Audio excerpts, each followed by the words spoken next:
ನಮಸ್ಕಾರ. ಪ್ರತಿಯೊಬ್ಬರು ಜೀವನದಲ್ಲಿ ಓರ್ವ ವ್ಯಕ್ತಿ ಇರ್ತಾರೆ ಕಣ್ರಿ. ಅವರು ನಮ್ಮನ್ನ ಬಿಟ್ಟು ಹೋಗಿ 2 ಅಥವಾ 3 ವರ್ಷ 4 ವರ್ಷ ಆಗಿರುತ್ತೆ.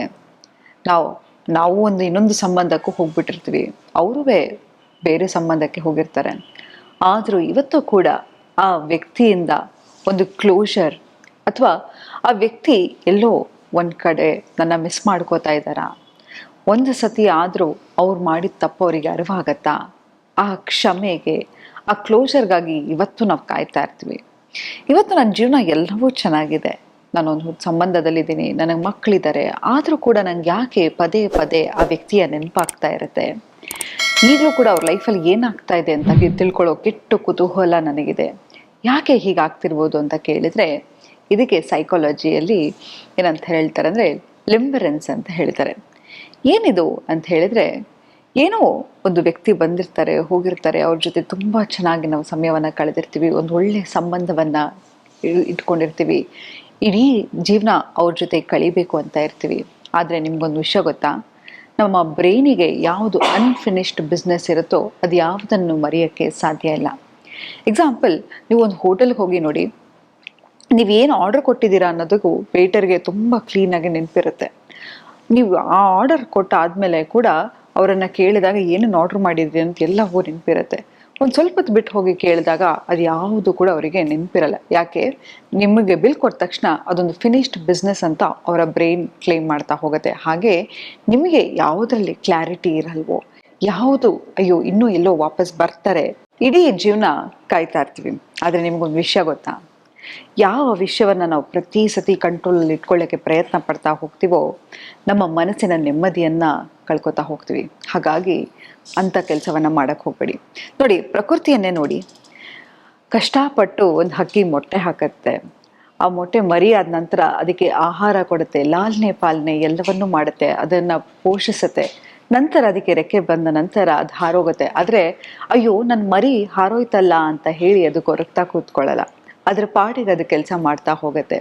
ಹಾಗೆ ಕಣ್ರಿ, ಲೈಫಲ್ಲಿ ಯಾವ ವಿಷಯವನ್ನು ನಾವು ಎಲ್ಲವನ್ನು ಕಂಟ್ರೋಲಲ್ಲಿ ಇಟ್ಕೋಬೇಕು.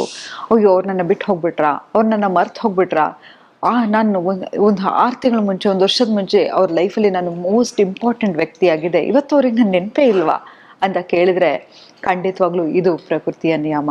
ನೋಡಿ, ಪ್ರತಿ ವರ್ಷ ನಾವು ಎಷ್ಟು ಅದ್ಧೂರಿಯಿಂದ ಗಣೇಶ ಚತುರ್ಥಿಯನ್ನು ಮಾಡ್ತೀವಿ. ಮಣ್ಣಿನ ಗಣೇಶನನ್ನು ತಂದು ಪೂಜೆ ಮಾಡಿ ವಿಸರ್ಜನೆ ಮಾಡ್ತೀವಿ. ನಂತರ ಅದು ಒಂದು ದೊಡ್ಡ ಸಮುದ್ರಕ್ಕೆ ಹೋಗಿ ಮಣ್ಣಿನ ರೂಪವಾಗಿ ಆ ನೀರಲ್ಲಿ, ಆಕಾಶದಲ್ಲಿ ಎಲ್ಲವೂ ಒಂದಾಗ್ತಾ ಹೋಗುತ್ತೆ. ಅದು ಯೂನಿವರ್ಸಲ್ಲಿ ಒಂದಾಗ್ತಾ ಹೋಗುತ್ತೆ. ಅದು ಅಬಂಡೆನ್ಸಲ್ಲಿ ಮತ್ತೆ ವಾಪಸ್ ನಮಗೆ ಬರುತ್ತೆ.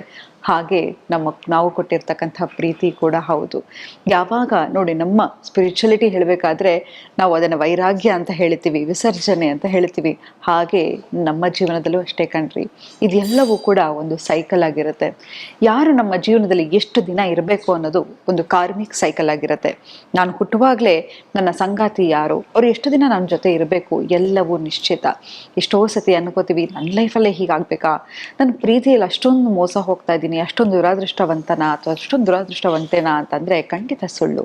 ನೋಡಿ, ನೀವು ಏನನ್ನು ನಿಷ್ಕಲ್ಮಶವಿಲ್ಲದೆ ಕೊಟ್ಟಿರ್ತೀರೋ ಅದೆಲ್ಲವೂ ಕೂಡ ನಿಮಗೆ 100 ಪಟ್ಟು ವಾಪಸ್ ನಿಮಗೆ ಬಂದೇ ಬರುತ್ತೆ. ಪ್ರಕೃತಿ ನಿಯಮವೂ ಕೂಡ ಅದೇ. ಸೊ ಹಾಗಾಗಿ ಕೊರಗ್ಲಿಕ್ಕೆ ಹೋಗ್ಬೇಡ್ರಿ ಕಣ್ರಿ. ಈಗ ನಿಮ್ಮ ಜೀವನದಲ್ಲಿ ಏನಿದೆಯೋ ಅವರು ಕಲಿಸಿದ ಪಾಠ ಆಗಿರಬಹುದು, ನೀವು ಕಲ್ತಿರ್ತಕ್ಕಂಥ ಪಾಠವಾಗಿರ್ಬೋದು, ಎಲ್ಲದಕ್ಕೂ ಥ್ಯಾಂಕ್ಸ್ ಹೇಳಿ ರಿಲೀಸ್ ಆ್ಯಂಡ್ ಲೆಟ್ ಗೋ. ಹೀಗೆ ಮಾಡಿದಾಗ ನಮ್ಮ ಮನಸ್ಸು ಹಗುರ ಆಗ್ತಾ ಹೋಗುತ್ತೆ.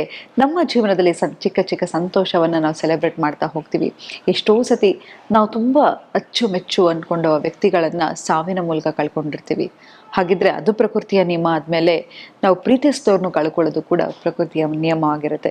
ಎಷ್ಟು ಋಣ ಅಂತ ಇರುತ್ತೋ ಅಷ್ಟು ದಿನ ಮಾತ್ರ ಅವ್ರು ನಮ್ಮ ಜೊತೆ ಇರಲಿಕ್ಕೆ ಸಾಧ್ಯ.